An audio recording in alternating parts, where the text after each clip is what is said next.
الحمد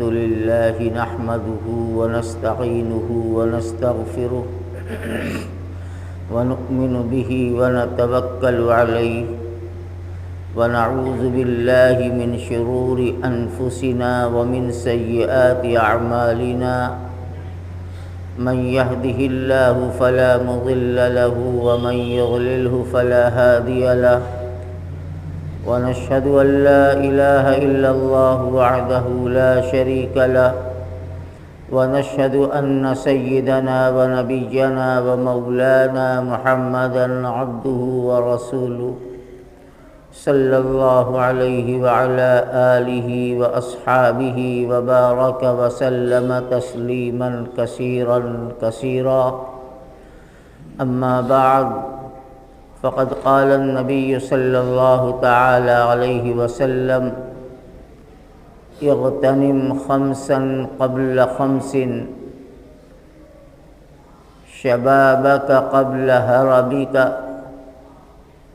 وصحتك قبل سقمك وفراغك قبل شغلك وغناك قبل فقرك وحياتك قبل مماتك أو كما قال رسول الله علیہ الصلاۃ والسلام۔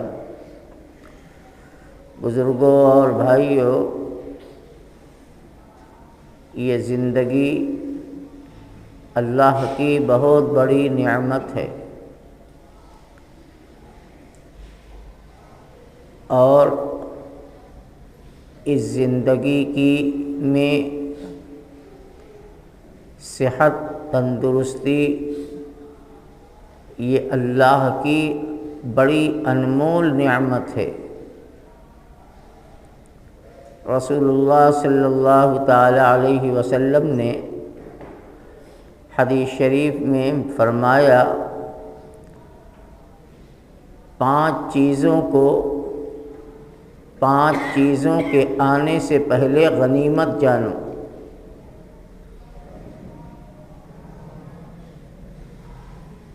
آپ نے اس میں 5 چیزیں بیان فرمائی۔ پہلی چیز بیان فرمائی شبابک قبل حرمک، اپنی جوانی کو بڑھاپا آنے سے پہلے غنیمت جانو۔ آپ نے ارشاد فرمایا وصحتک قبل سقمک، اپنی تندرستی کو بیماری کے آنے سے پہلے غنیمت جانو۔ آپ نے ارشاد فرمایا وفراغک قبل شغلک، آج کی فرصت کو کل آنے والی مشغولیت کے مقابلے میں غنیمت جانو۔ آپ نے ارشاد فرمایا وغناک قبل فقرک، آج کی آسودہ حالت کو اور آج کی مالداری کو آئندہ آنے والی محتاجگی سے پہلے غنیمت جانو۔ اور آخری بات آپ نے ارشاد فرمائی وحیاتک قبل مماتک، اپنی زندگی کو موت کے آنے سے پہلے غنیمت جانو۔ یہ 5 چیزیں آپ نے بیان فرمائی۔ غور کرنے کی بات یہ ہے کہ اس میں کتنی قیمتی نصیحت ہمیں اور ہر ایک کو دی گئی ہے کہ زندگی یہ اللہ کی نعمت ہے۔ اللہ نے اپنی قدرت سے ہمیں دنیا میں بھیجا ہے، اور اس نے ہماری دنیا کی زندگی کو دنیا میں آنے سے پہلے متعین فرما دیا کہ دنیا میں جا کر ہمیں کتنی زندگی ملی ہے اور کتنے سال تک ہمیں دنیا میں رہنا ہے، اللہ تعالیٰ نے متعین فرما دیا ہمارے دنیا میں آنے سے پہلے ہی، لیکن اس کا علم کسی کو نہیں۔ کوئی آدمی یہ نہیں بتا سکتا کہ وہ اس دنیا میں اس کو کتنے برس تک رہنا ہے، کتنی اس کی عمر ہونی ہے، یہ اللہ کے علم میں ہے اور اللہ کے علاوہ کوئی نہیں جانتا۔ اللہ نے ہماری روزی متعین فرما دی ہے کہ دنیا میں ہمیں کہاں سے کمانا ہے، کہاں خرچ کرنا ہے، کتنی روزی ہماری قسمت میں ہے، ہماری تقدیر میں اللہ کی طرف سے کیا لکھا ہے، یہ اللہ تعالیٰ نے ہمیں دنیا میں بھیجنے سے پہلے متعین فرما دیا، اور جو تقدیر اور قسمت میں طے ہو چکا ہے انسان اسی اعتبار سے محنتیں کرتا، اپنے روزی کو حاصل کرنے کے لیے راستے اور اسباب اختیار کرتا ہے۔ کوئی ملازمت، کوئی کاروبار، کوئی دکان، کوئی فیکٹری، الگ الگ راستوں سے اللہ رب العزت نے اس کی روزی کا سامان فراہم کیا ہے، اور انسان اس راستے میں لگتا ہے اور کوشش کرتا ہے، ملتا وہی ہے جو خدا کی طرف سے متعین ہے۔ تقدیر سے زیادہ اور قسمت میں جو لکھا ہے اس سے زیادہ کسی کو مل نہیں سکتا۔ آپ غور کیجئے، ایک آدمی محنت بہت کرتا ہے، بڑی مشقت اٹھاتا ہے، لیکن اس کے باوجود اس کی روزی صرف اتنی ہے کہ وہ کسی طرح سے اپنا پیٹ بھر لیتا ہے، اپنے بال بچوں کا گزر بسر کر لیتا ہے۔ اور ایک آدمی ہے جو محنت کم کرتا ہے لیکن اللہ اسے بہت عطا فرما دیتے ہیں، اس کی ضرورت سے بہت زیادہ اسے عطا فرماتے ہیں کہ وہ اپنے مال کو سمجھ میں نہیں آتا کہ کیسے خرچ کرے۔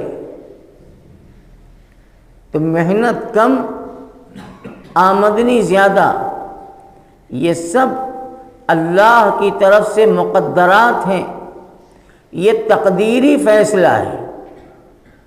اللہ تعالیٰ نے جس کی قسمت میں جو روزی لکھ دی اتنی ہی پا کے رہے گا۔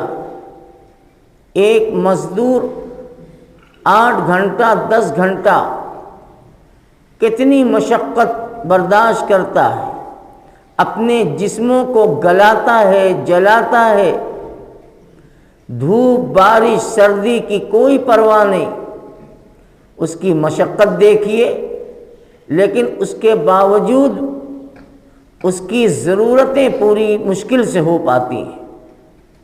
اور ایک آدمی اے سی میں، ایئر کنڈیشن میں بیٹھ کر ہوائی جہاز کا سفر کرتا ہے، لیکن اللہ تعالیٰ اسے خوب عطا فرما دیتے ہیں۔ تو اسی کو کہتے ہیں تقدیر، اور یہی ہے قسمت کہ اللہ تعالیٰ نے جو متعین کر دیا ہے وہ مل کے رہے گا، اس میں کوئی کمی نہیں ہوگی۔ رسول اللہ صلی اللہ علیہ وسلم نے فرمایا، ان نفسا لن تموت حتی تستکمل رزقها، کوئی انسان اس وقت تک مر نہیں سکتا، اس کو موت نہیں آئے گی جب تک کہ وہ اپنی قسمت کی روزی نہ کھا لے، اس کی تقدیر میں جتنی رزق مقدر ہے جب تک وہ اسے استعمال نہ کر لے گا وہ مر نہیں سکتا۔ اسی لیے ایک بڑا مشہور مقولہ ہے، کہاوت ہے کہ کھانے دانے دانے پہ لکھا ہے کھانے والے کا نام۔ بہت مشہور یہ جملہ ہے۔ کیا مطلب؟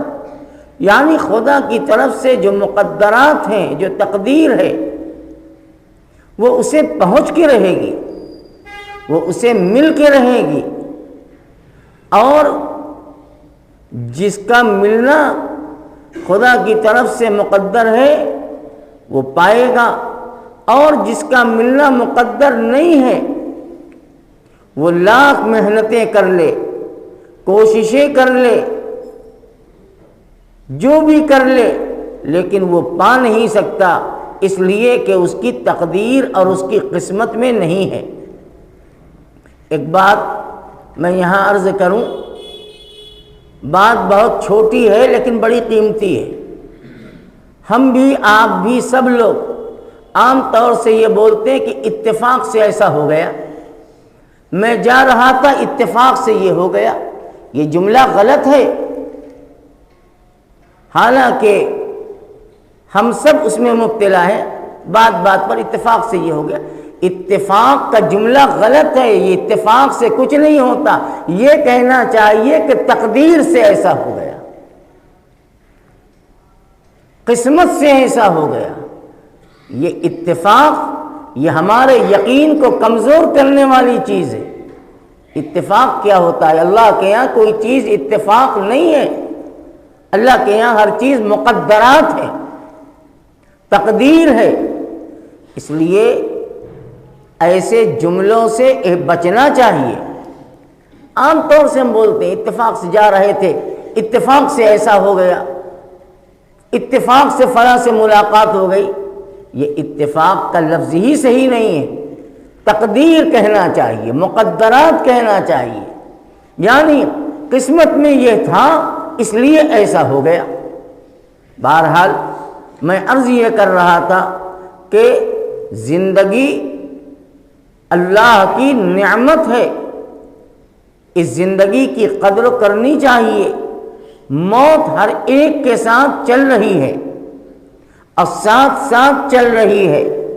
جس طرح سے انسان کا سایہ اس کے ساتھ ساتھ چلتا ہے، اگر دھوپ نکلی ہوئی ہو تو انسان اگر یہ سوچے کہ اپنے کو سائے سے الگ کر لے، نہیں کر سکتا، جہاں جائے گا سایہ اس کے ساتھ رہے گا، اور جیسی دھوپ پڑے گی ویسا سایہ اس کے ساتھ ہوگا۔ اگر دور سے پڑ رہی ہے تو سایہ لمبا ہوگا، اوپر سے پڑ رہی ہے تو سایہ چھوٹا ہوگا۔ جس طرح سے دھوپ میں چلنے والے سے اس کا سایہ الگ نہیں کیا جا سکتا، اسی طریقے سے ہر زندہ انسان کے ساتھ سائے کی طریقے سے اس کی موت لگی ہوئی ہے، اس کی موت اس کے ساتھ ہے، وہ اس سے الگ نہیں۔ یہ اور بات ہے کہ ہمیں نظر نہیں آتا، ہمیں محسوس نہیں ہوتا۔ ہمارے یہاں جب کوئی بیمار ہوتا ہے اور بالکل بیماری آخری اسٹیج کو پہنچ جاتی ہے تو کہتے ہیں کہ لگتا ہے کہ اب امید نہیں ہے، اب تندرستی اور صحت اور زندگی کی آس نہیں ہے۔ لیکن ایسا نہیں، یہ چیز نہیں ہے، یہ تو اسباب ہے ظاہری۔ صحت مند آدمی، تندرست آدمی اچانک دنیا سے چلا جاتا ہے، کیا ہوا؟ ہارٹ فیل ہو گیا، کیا ہو گیا؟ برین ہیمریج ہو گیا، راستے میں چلتے چلتے گر گئے، ختم ہو گئے۔ اس لیے اللہ کے پیغمبر نے فرمایا حیاتک قبل مماتک، موت سے پہلے کی زندگی کو بڑی قیمتی اور غنیمت جانو۔ موت کا فرشتہ کب آئے گا، کیسے آئے گا، کہاں پہ آئے گی موت، یہ کسی کو معلوم نہیں۔ دیس میں ہوگا کہ پردیس میں ہوگا، وطن میں ہوگا کہ سفر میں ہوگا، کہاں ہوگا، وہ اللہ کی طرف سے مقدرات ہیں۔ اللہ کے نبی نے فرمایا کہ اس زندگی کو غنیمت جانو، اس لیے کہ جب ہم زندگی کو غنیمت جانیں گے تو ہم اپنی زندگی کے اوقات کو کام میں استعمال کریں گے، صحیح راستے پر استعمال کریں گے، صحیح جگہ پر استعمال کریں گے۔ تو فرمایا حیاتک قبل مماتک، اپنی زندگی کو اپنی موت سے پہلے بہت غنیمت جانو۔ زندگی ہے، آپ نماز پڑھ سکتے ہیں، آپ روزہ رکھ سکتے ہیں، ذکر تسبیح تلاوت اللہ کا نام لے سکتے ہیں، اس کو غنیمت جاننا چاہیے۔ کہیں ایسا نہ ہو کہ ایسے حالات کسی کے اوپر آ جائیں خدا نخواستہ کہ وہ نماز پڑھنا چاہے اور پڑھ نہ سکے، اللہ کا نام لینا چاہے اور لے نہ سکے، قرآن پڑھنا چاہے اور پڑھ نہ سکے۔ کون جانتا ہے؟ مشائخ رحمت اللہ علیہ یہ فرمایا کرتے ہیں کہ آج کی اس زندگی اور تندرستی کو غنیمت جانو، اللہ کو یاد کرو، نماز کی پابندی کرو، قرآن کی پابندی کرو۔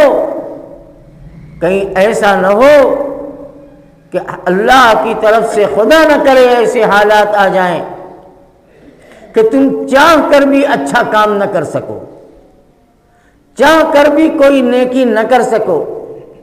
ہاسپٹل میں چلے گئے، بستر پہ پڑ گئے، دل و دماغ قابو میں نہیں، ہوش و حواس ختم، کیا کر سکتا ہے آدمی؟ اس لیے مشائخ رحمت اللہ علیہ فرماتے ہیں کہ اس زندگی میں کو اپنے کاموں میں تقسیم کر لو۔ 6 گھنٹہ سونا، 2 گھنٹہ نماز، کم از کم 1 گھنٹہ تلاوت یا 8 گھنٹہ تلاوت، 8 گھنٹہ اپنا کاروبار۔ فرماتے ہیں کہ اس طرح سے جو آدمی اپنی زندگی کے اوقات کو ترتیب دے لے گا، تقسیم کر لے گا، اس کے وقت میں بڑی برکت ہوگی۔ کوئی مشکل کام نہیں، کام کرو، متعین کر لو کہ ہمیں 8 گھنٹے کام کرنا ہے، 8 گھنٹے خوب کام کرو۔ 6 گھنٹے سونا ہے، 6 گھنٹے سو لو، 14 گھنٹے ہو گئے۔ پھر اس کے بعد 8 گھنٹہ بچا، اب 8 گھنٹے میں 5 وقت کی نماز میں 2 گھنٹے مان لو، پھر بھی بچ گئے آپ کے پاس 8 گھنٹے 6 گھنٹے۔ اس میں دوسری ضروریات قرآن، ذکر، تسبیح، کم از کم ہر آدمی روزانہ 3 تسبیح کا اہتمام کرے یا 4 تسبیح 6 تسبیح کا اہتمام کرے۔ مشائخ رحمت اللہ علیہ اپنے مریدین کو سب سے پہلی تاکید یہ کرتے ہیں کہ 6 تسبیح روزانہ پڑھنی ہے۔ وہ 6 تسبیح کیا ہے؟ درود شریف، استغفار، سبحان اللہ، الحمدللہ، اللہ اکبر، لا الہ الا اللہ۔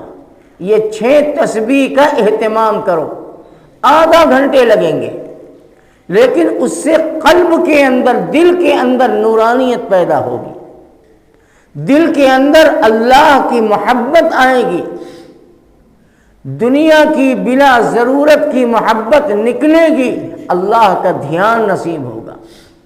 حضرات مشائخ رحمت اللہ علیہ سب سے پہلے یہ تلقین کرتے ہیں کہ زندگی کا رخ دنیا سے ہٹ کر اللہ کی طرف متوجہ ہو جائے۔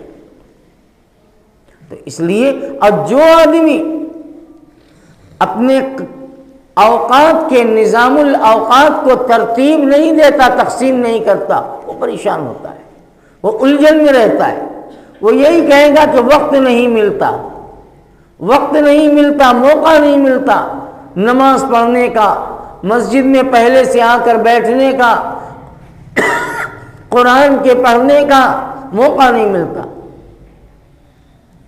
لیکن سوچنے کی بات یہ ہے کہ موقع گنوایا ہم نے ہے، اللہ نے ہمیں موقع دیا تھا۔ اگر ہم اپنے کاموں کی ترتیب قائم کرتے، اپنے دنیا کے نظام کو مرتب انداز میں کرتے، تو ہمارے پاس اتنا وقت ہوتا کہ یہ سمجھ میں نہ آتا کہ ہم کیا کریں۔ میرے بھائیوں، آج وقت کی برکت نکلی ہے اور اس کی وجہ یہی ہے کہ ہم دین سے غافل ہو گئے، فرائض سے غافل ہو گئے، ہمیں نماز کا موقع نہیں۔ کوئی کام آ جائے نماز چھوٹتی ہے، کوئی ضرورت پیش آ جائے سب سے پہلے نماز چھوٹتی ہے، مسجدیں خالی ہوتی ہیں۔ میرے بھائیوں، دنیا اور آخرت کی برکت اور کامیابی کا تعلق اللہ نے مسجد سے جوڑا ہے، اس کو خوب اپنی دل میں بیٹھا لینا چاہیے۔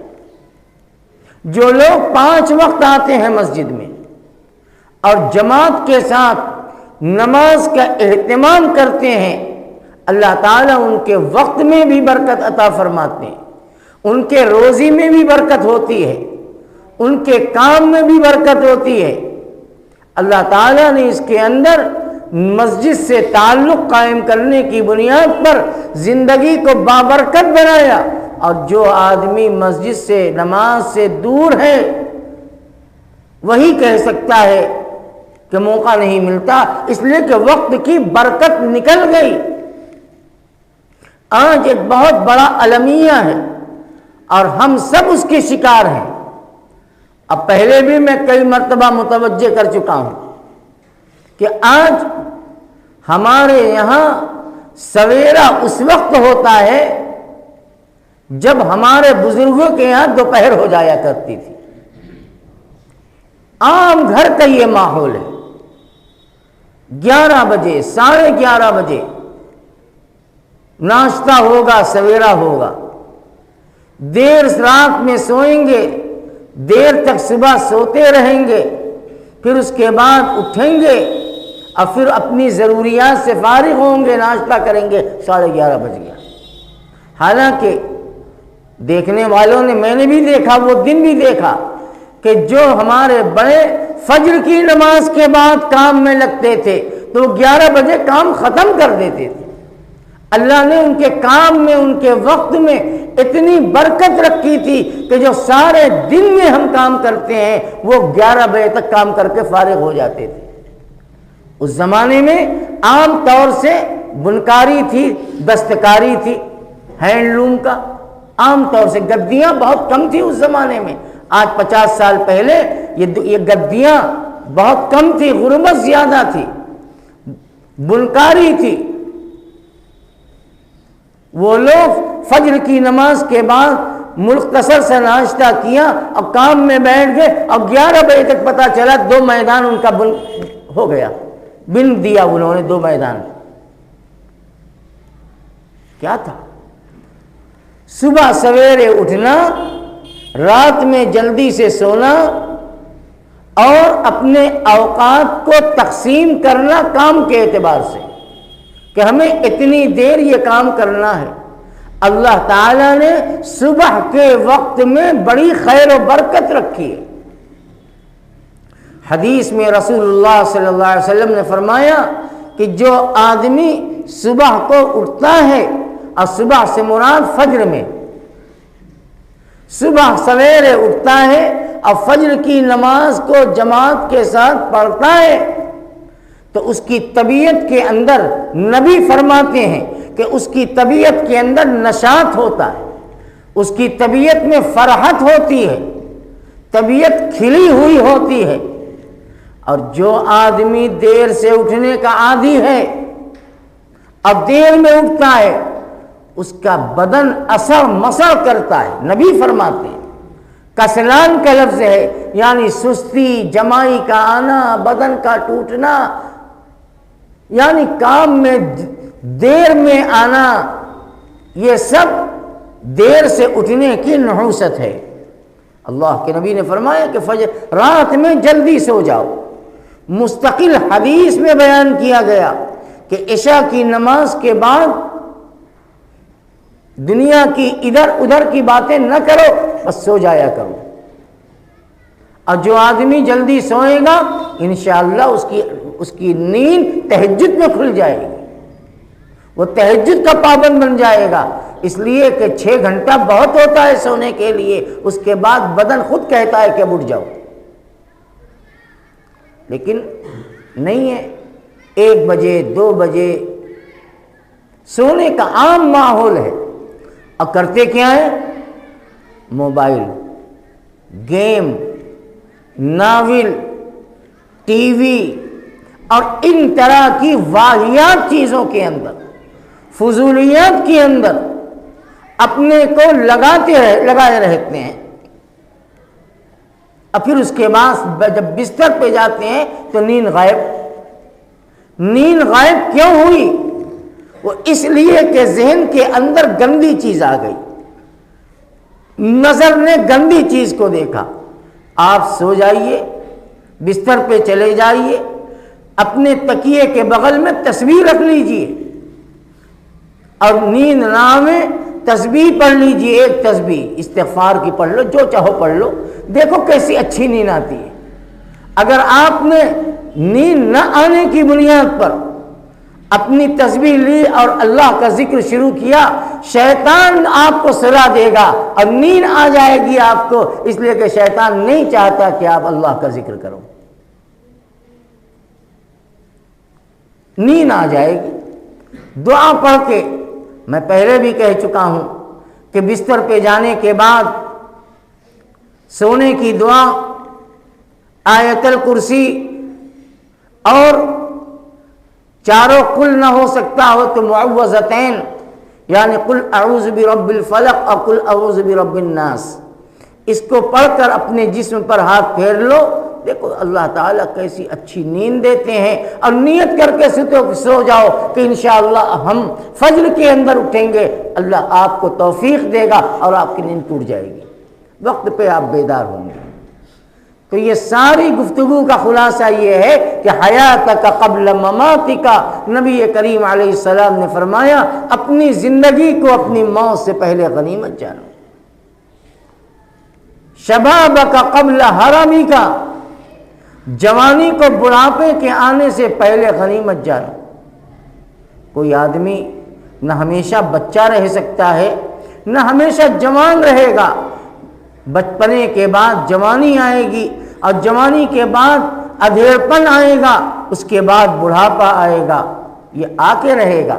اگر اللہ نے زندگی میں تقدیر میں لکھی ہے اور 50 60 سال 70 سال کی زندگی مقدر ہے تو ہمیں یہ سب دور دیکھنا پڑے گا۔ بچپنا دیکھا، جوانی دیکھی، بڑھاپا بھی دیکھنا پڑے گا۔ یہ اللہ کا ایک نظام ہے اور یہی دنیا کا نظام ہے، اور یہ نظام چلتا رہے گا۔ کوئی آدمی چاہے کہ میں 60 سال 65 سال کا ہو گیا اور جوان بنا رہا ہوں، ہو نہیں سکتا، قانون قدرت کے خلاف ہے، فطرت کے خلاف ہے۔ آپ وہ چاہے مصنوعی طور سے دکھلانے کے لیے اپنے آپ کو کتنا چھوٹا بتلائے اور دکھلائے، لیکن جو عمر کا تقاضا اور فطرت خداوندی ہے وہ ظاہر نہ ہو، یہ ہو ہی نہیں سکتا، یہ ہو ہی نہیں سکتا۔ اسی لیے اللہ تعالیٰ نے قرآن میں بھی فرمایا کہ 40 برس کی عمر تک عمر کے اندر پختگی، عقل کے اندر پختگی آ گئی۔ اب جب جس کی عمر 40 سال سے آگے بڑھی تو اب اس کا رخ آخرت کی طرف اور موت کی طرف آنا چاہیے، اس لیے کہ زندگی کا بہت بڑا حصہ گزر چکا، اب 40 کے بعد ادھیڑپن ہے اور پھر بڑھاپا ہے۔ تو اس عمر کے بعد فکر آخرت اور فکر موت ہونی چاہیے۔ اس لیے کہ عمر پختہ ہو چکی 40 کی۔ اللہ تعالیٰ نے حضرت نبی اکرم صلی اللہ علیہ وسلم کو نبوت 40 سال میں عطا فرمائی۔ جب پختگی کی عمر ہوتی ہے، عقل، علم، جسم سب پختہ ہو گیا، اب تجربہ بھی ہو چکا، اب اس کے بعد آخرت کی فکر کرو، موت کی فکر کرو۔ زندگی کب ساتھ چھوڑ دے، سانس کا رشتہ کب ٹوٹ جائے، یہ کس کو معلوم ہے؟ یہ کون جانتا ہے؟ تو فرمایا کہ زندگی کو غنیمت جانو، اور زندگی کے اندر جوانی کی عمر کو غنیمت جانو، شبابک قبل حرامک، کہ بڑھاپے کے آنے سے پہلے، اس لیے کہ بڑھاپا آدمی کو مجبور کر دیتا ہے۔ جو محنت، مشقت، جد و جہد جو جوانی کی عمر میں ہو سکتی ہے، بڑھاپے میں نہیں ہو سکتی۔ ہمارے شیخ فدائے ملت حضرت مولانا سید اسعد مدنی نور اللہ مرقدہ فرمایا کرتے تھے کہ آج کی اس جوانی کو غنیمت جانو، کل بڑھاپا آ جائے گا تو کیا کرو گے؟ پھر دیکھتے رہو گے کہ کوئی سہارا مل جائے، کوئی مدد کر دے تو ہمیں مسجد تک پہنچا دے۔ آج تو اللہ نے پاؤں میں طاقت دی ہے، نگاہ میں طاقت دی ہے، ہر چیز میں طاقت ہے، اس کو کام میں لے آؤ۔ کل کے دن خدا نخواستہ مجبوری، معذوری، بیماریوں کا حملہ ہو گیا، کیا کر سکتے ہو؟ ٹھیک ہے، وہ بھی اللہ کی طرف سے مقدر میں تھا، وہ آنا تھا، وہ آ گیا، لیکن جو اچھے وقت ملے ہیں اس کو تو کام میں لے آؤ۔